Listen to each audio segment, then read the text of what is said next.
Mr. Speaker, the President spoke to us last night and he talked to us about avoiding the sequester. I was at a political event being interviewed, and Mr. Pompeo from Kansas was with us as well, and he spoke before I did. He talked about the sequester and he said, quote, "It's going to be a home run. We're doing what the American people asked the United States House of Representatives to do in 2010 when I came here." He then said America will have tremendous respect for what its House of Representatives led and what its federal government was able to accomplish, referring to the sequester. A profound disagreement. I think the gentleman from Kansas is profoundly wrong. The sequester will have an extraordinarily negative effect on this country, on its people, on its economy, and on its national security. And I might say, on the confidence that the world at large has in the United States' ability to pursue rational policy. In his State of the Union address last night, Mr. Speaker, with regard to deficits, the President said this: "None of us will get 100% of what we want, but the alternative will cost us jobs, hurt our economy, and visit hardship on millions of hardworking Americans." He went on to say the greatest nation on earth cannot keep conducting its business by drifting from one manufactured crisis to the next. Every 30 days, every 60 days, every 90 days, a manufactured crisis. Evidence of a dysfunctional and willful Congress. He went on to say, let's agree right here, right now, to keep the people's government open, pay our bills on time, and always uphold the full faith and credit of the United States of America. That seems to be reasonable policy. We now have 2.5 weeks before the sequester takes effect, with devastating consequences for our economy and national security, yet the gentleman from Kansas welcomes that policy.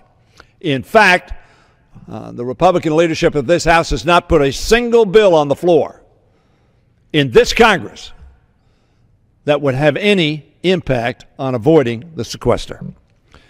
We now find ourselves facing yet another manufactured crisis. Instead of preventing it, as I've said, Republicans appear willing and enthusiastically welcoming the sequester. Mr. Speaker, every American ought to take note of that enthusiasm for an irrational policy referred to as irrational by its own leader, Mr. Cantor, who said it was not the way we ought to do business. He's right, but he's brought nothing to the floor to avoid it. The sequester, though, was meant to be so undesirable an outcome that it would force us to agree on a better approach. It married the worst consequences for both parties when it came to spending cuts. Indiscriminate cuts to the defense budget alongside cuts to critical domestic programs. In politics, often the key to compromise is crafting a package that contains some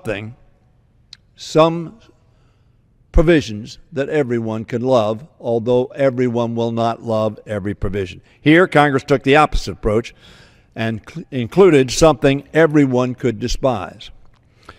A faction of the majority, which is not a majority of this House by itself, has become so zealous in its drive to pursue a spending-only approach that it has embraced the sequester's draconian cuts. Mr. Pompeo's quote this morning confirms that assertion. They've used their clout within the majority to hold Congress hostage from one manufactured crisis to the next, and they nearly brought us to the edge of default for a second time last year. There have been several reports in a number of news outlets that Speaker Boehner promised their faction that the top line for appropriations would not exceed the level it would be after sequestration cuts, already adopting the premise that sequestration has gone into effect. It was further reported that while the sequester levels would be kept, the cuts would be rearranged in order to protect defense spending at the further detriment to domestic priorities, like NIH cancer research, heart research, prostate cancer research, diabetes research, all the other maladies that Dr. Barra is sitting here shaking his head afflict us in this country and around the world. By injecting additional partisanship in this way, Republicans would be taking a further step away from compromise. We need compromise. Each of us in this body understands we represent a certain segment of the society, but that not everybody agrees with everything we believe. And therefore, if we are to act on behalf of the country in a responsible, effective fashion, it's necessary to compromise. Mr. Speaker, the sequester is real and is rapidly approaching. It is not a rational approach to deficit reduction. Even Republican leader Kaler, as I said, admitted on Meet the Press on Sunday about the sequester, and I quote the Republican leader, "I don't want to live with a sequester." Let me repeat that. I do not want to live with a sequester. I want reductions in spending that make sense. These indiscriminate reductions don't make sense. That's what Mr. Pompeo was welcoming. Indiscriminate cuts that do not make sense. We need serious action in Congress to deal with the sequester, and that action cannot wait. But there's been nothing on the floor in this Congress to deal with that sequester. Nothing. Not a single piece of legislation has been brought forth by the majority. Now, I used to be the majority leader, Mr. Speaker, and I had the power to bring legislation forward, and I would do it. I'm no longer the majority leader. And the majority leader, notwithstanding the fact of this quote, that these indiscriminate reductions don't make sense, has not brought an alternative to this floor.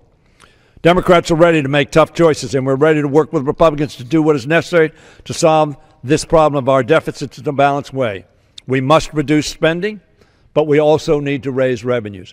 Every bipartisan commission, everyone has said the only way you're going to solve the arithmetic is to do so.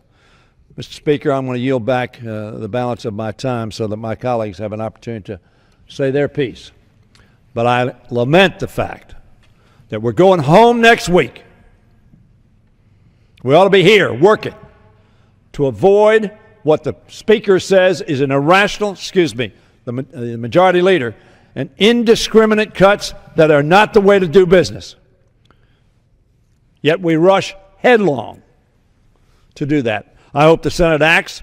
I hope the Senate passes a bill that will be rational, will get us out of this conundrum of a sequester that nobody should want. And that when it does, the Majority Leader Kaler and Speaker Boehner will bring it to the floor and let us vote. And if you don't like it, vote against it. But let the American people know where we stand. Let us avoid this sequester. Let us get ourselves on a fiscally balanced path. But let us do so responsibly. And I yield back the balance.